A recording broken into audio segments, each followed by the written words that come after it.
Sir আপনি আপনি আবার আছেন যে? রহিমা, তুমি চলো আমার সাথে কই? আমাদের বাসায়।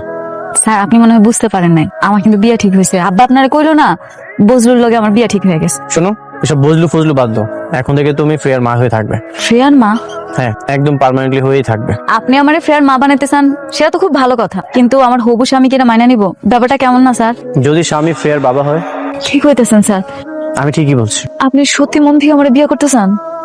আমি মন থেকে বলছি। বাবা তুমি আবার কোন সমস্যা হয়েছে? না না, কোনো সমস্যা না। আমি রহিমাকে বিয়ে করার জন্য এসেছি। আমি ওকে বিয়ে করতে চাই। আপনার যদি কোনো আপত্তি না থাকে তাহলে আমি আজই ওকে বিয়ে করে আমাদের বাড়িতে নিয়ে যেতে চাই। বাবাজি, তেলের জলে কখনো মিশ খায় না। তুমি যখন এত করে বলতেছো, আমার আর কোনো আপত্তি নাই।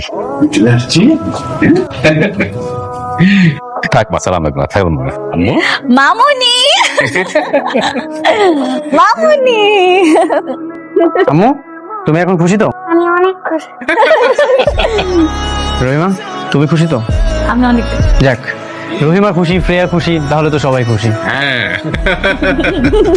চলো ভেতরে যাই, চলো মা ভেতরে যাই, আসো। চলো আমাকে বিয়াতে ফ্রেয়াও খুশি, আব্বাও খুশি, কিন্তু আপনি কিন্তু একবারও কইলেন না আপনি খুশি কিনা।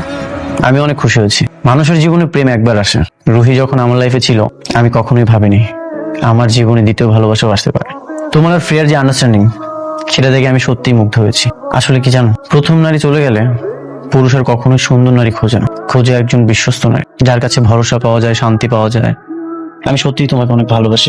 সত্যি আপনি মন থেকে ভালোবাসে আমার বিয়ে করছেন, নাকি শুধুমাত্র ফ্রেয়া মামুনির মুখের দিকে তাকায় আপনি আপনার জীবনটা বিসর্জন দিলেন?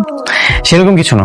সত্যি বলতে মানুষের জীবনে প্রেম দ্বিতীয়বারও আসে, আর যখন দ্বিতীয়বার আসে সেটা খুব শক্তভাবে আসে। তার মানে বুঝলেন তো, মানুষের জীবনে ভালোবাসা একবার না বারবার আসে। কখন কোথায় কিভাবে আসবে সেটা বলা যায় না, যখনই আসবে তখনই আগলে ধরে রাখতে হবে। তুমি আমার শেষ ভালোবাসা। তোমার পরে আমার লাইফে আর কেউ আসবে না।